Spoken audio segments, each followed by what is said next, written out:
Isa sa mga natutunan ko sa libro ni Robert Kiyosaki, yung tinatawag na pagkakaiba ng asset at liability.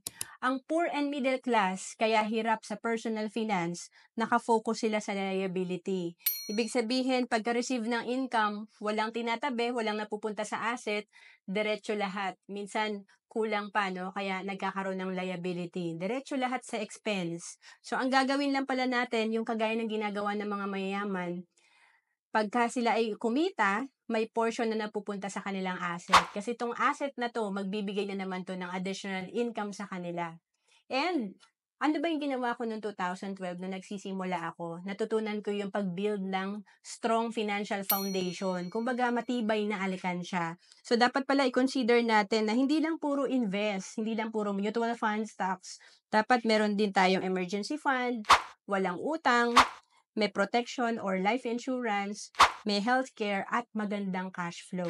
To know more about savings and investment, message mo lang ako sa FB, Rohan Celis Capistrano.